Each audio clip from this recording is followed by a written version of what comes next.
Good morning, everybody. I am so glad you are tuning in today, either live or catching the replay. I just got back from vacation the other day, and it's so exciting to be back. There's something so magical about going on vacation and then having so many amazing ideas and then coming back and putting those into practice. So be on the lookout for lots of fun and exciting things happening right here at OYC. If this is your first time catching us live, I want to take just a moment to introduce myself. My name is Yong, Pratt, and for the past 17 years, I have been running a performing arts studio. And in January, we pivoted and created our Young Creators.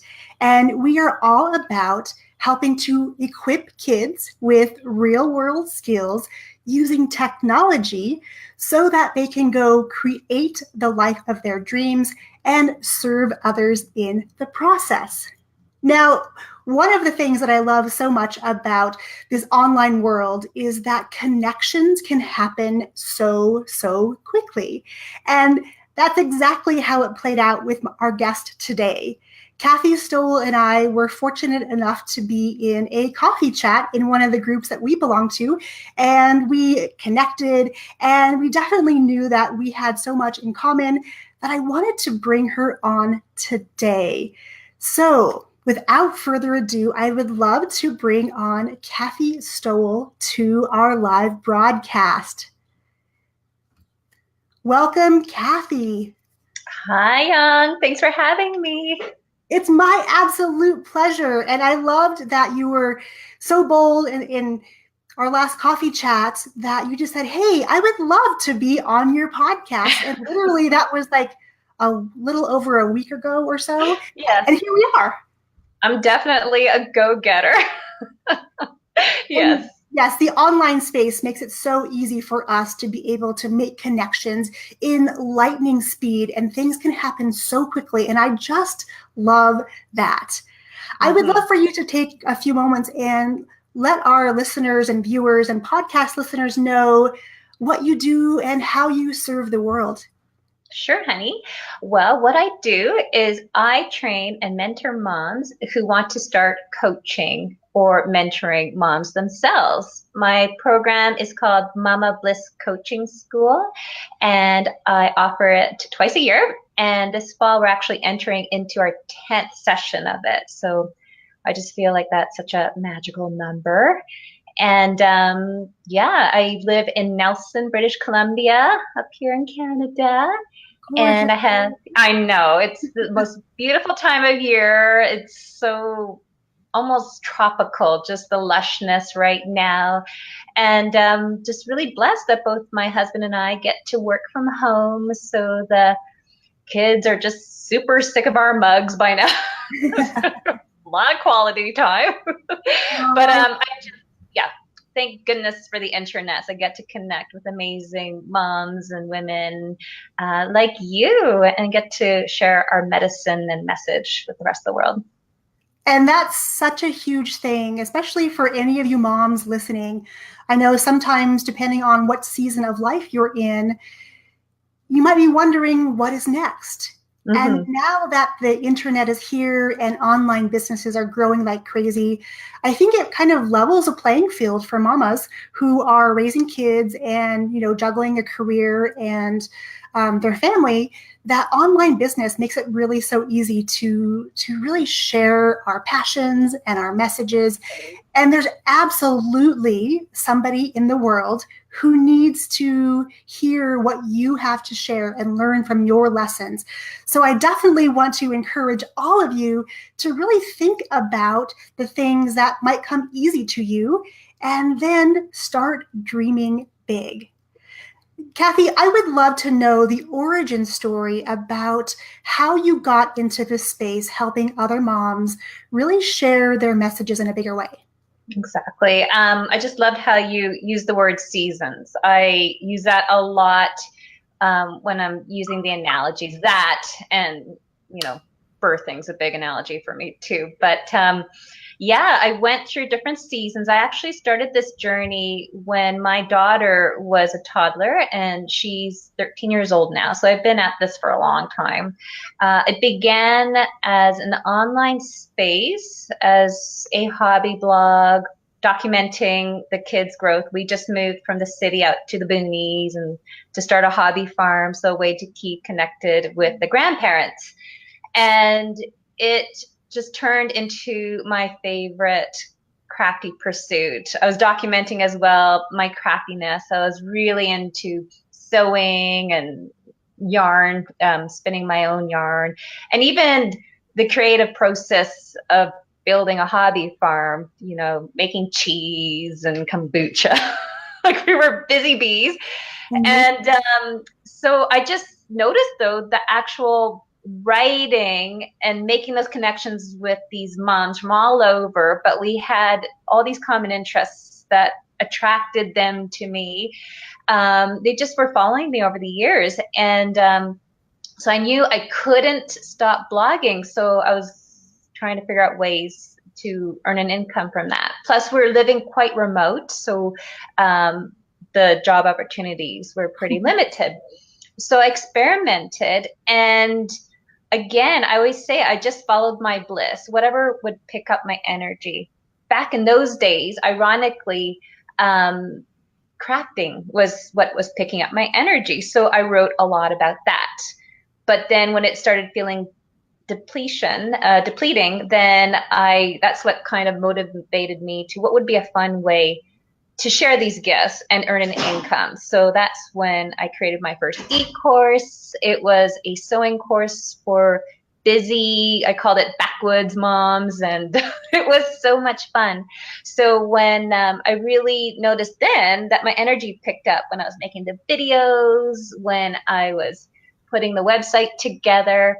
But what was really rewarding on a deeper level was when the participants were starting to email me photos of themselves wearing their little outfits, their little bloomers that they would use to go out and collect the eggs in.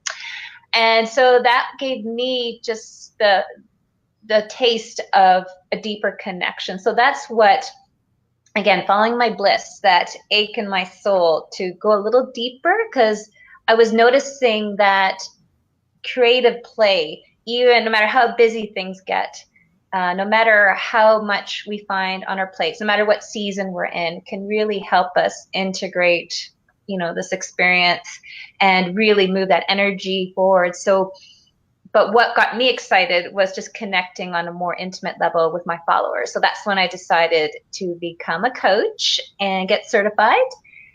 And working with these women then, from that point, what kept coming up from them was that their dreams was to do the same thing, to be able to work from home in a way that really got them fired up and wanting to connect with other women on a similar level. So that's when I decided to open up my training program. There are so many great points to this story. And one of the things I wanted to point out or just draw attention to was the fact that when you started the business or you started online, you started in one area and you've since evolved, because I think lots of people get. Ooh. That was fun. That was a little eerie. Yeah. I think lots of people, when they enter into this online space, think they can only do one thing. Mm-hmm. And now that this idea of lifestyle blogging or a lifestyle business is emerging, it's really an exciting time to start coaching and start sharing your passions and living in bliss, because it doesn't need to be just one thing all the time. Yes. You can start with one thing and it can evolve to the next, because I think often what happens is, like you jump in and you talk about one thing that lights you up, and then as you change seasons and pivot, it's okay to do that, and then you can keep evolving. And Absolutely. So I would love to know, when you are working with moms, how do you help them to find that place of bliss? Well, I help them by really laying on these principles I called the 4 pillars of Mama Bliss. So by really taking an examination of where they're at in their self-care practices, and with again, finding the space for some creative play, finding clarity on what their values are, and inviting more simplicity into their days. And then in those quiet moments, the bliss would just naturally bubble up. So it does take some hand-holding, but often it's just paying attention to what you naturally gravitate to. So a lot of my clients come to me already with a blog that they enjoy writing in. So one prompt could be like taking a look at what are some of your favorite topics to write about. Looking on your bookshelf, what are you noticing? You have a huge collection of books on. You know, if you're signing up for a next, what do you notice when you're looking through those catalogs that you're like, ooh, I would love to take something like that. So just having some playfulness with it too, and not putting too much pressure, because like I like to say, you know, a girl's allowed to change her mind, you know. It's like you can try it, and if again your energy doesn't pick up, if it just feels more like stress than it's worth, then move on to the next passion list. So it's like playing almost like Nancy Drew, just putting on your little sleuth hat and just like, I'm going to check that out. And if it doesn't work for you, it's not necessarily, you know, you're going to strike that off of your life forever, but maybe this isn't the right season for it.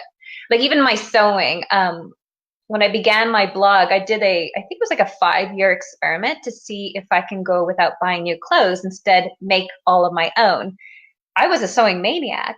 And it's so funny. I'm in my office right now, but I'm recording in a weird spot because like my sewing machines are back out. I'm back into it. And this just started just quite recently. So that went off my shelf for a couple of years. And now it's kind of coming back on, maybe just for a couple of weeks or something. I'm making my son some pajamas. But I'm noticing my energy starting to pick up when I anticipate going down into my office to sew for a few minutes once the kids are in bed.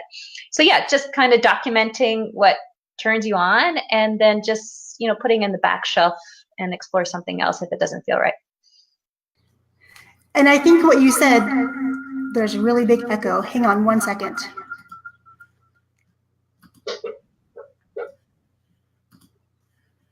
Okay, is the echo gone? It's gone. Fantastic. Okay.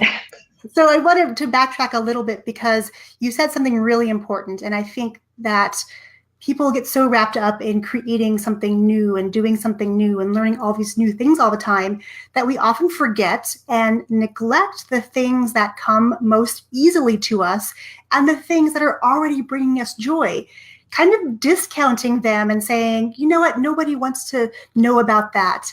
But I'm definitely here to share with you, and Kathy is as well, that when you find that place of bliss and something that lights you up, that's a really great clue when you're sleuthing around trying to figure out what it is you want to share.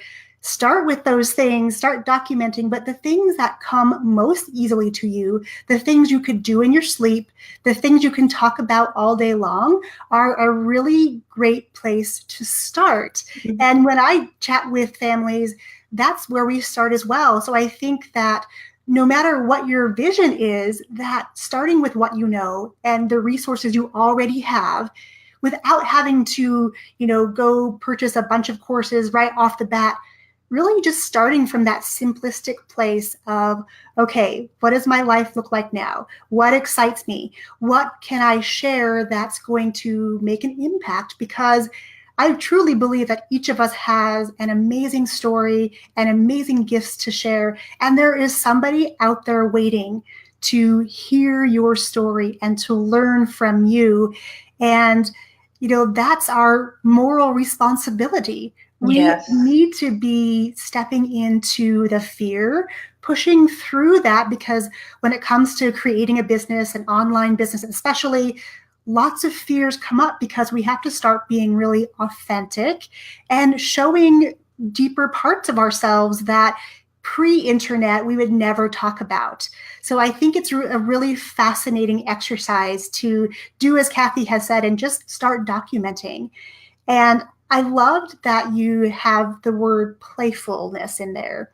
Can you dive deeper into what playfulness means to you and how you get your clients to experience more playfulness? Yes. So essentially, not taking yourself too seriously. So something I like to lean on is just, be audacious. And that could be scary too. So sometimes it might mean stepping out of your comfort zone. But, just often I feel there's quite a hunger online and perhaps in the world at large today for that one-on-one connection. But not only that, it's that opportunity to just express ourselves in the way that it comes out naturally. So I just often encourage them to, write how they speak normally, speak how they speak normally. If you have a kind of a warped sense of humor, like, I think back to my own childhood, just why sometimes I wonder, because sometimes I do things, I'm like, I don't even sometimes do them, but I just imagine myself doing them. So even if you just imagine yourself doing them, for example, I had the ladies in my neighborhood come over on Monday night we live on a lane, so we call it the ladies of the lane evening. I had this like crazy idea of taking my my daughter's bass recorder and just going down the street and like playing a little ditty like the Pied Piper to invite the ladies of the lane over. And I never went through with it. I ended up being too busy. But I thought that would have been fun. That would have been playful. And like, who cares? So, if that brings up fear, you don't have to go through with something wacky like that, but just explore that. What's the worst thing that could happen? So going back to my own child, where I was getting at with that is I grew up with a mom who was also pretty crafty. I grew up with her being a professional seamstress, and she used to get these pattern magazines from Germany, and she would make me outfits when I was in junior high with these really avant-garde, let's say, fashions. And I was at first kind of like, Mom, everyone else is wearing like back in the day, like Jordache jeans and like polo shirts. And here I was wearing these knickers, these plaid knickers and plaid with a matching like necktie wrapped around my string with an elastic. And I'm like, Mom, this is kind of weird, And she's like, this is like 5 years ahead of, this country, Canada's fashion. So just, work it. So this is kind of sad, but as a kid, I would dare myself to wear these outfits, and I would dare myself to leave my house and just, okay, once I leave the house, there's no going back. And it was never that bad. I never got teased, and I kind of owned it. So I think that for some reason, I always go back to that moment wearing these. And then I told her, yeah, I kind of like it. So she made me like one for each day of the week and like a different like tartan. It was really weird. But just having playfulness. So borrowing from one aspect of your life, perhaps something you do with your girlfriends on the weekend, and then employing some of that into your online presence.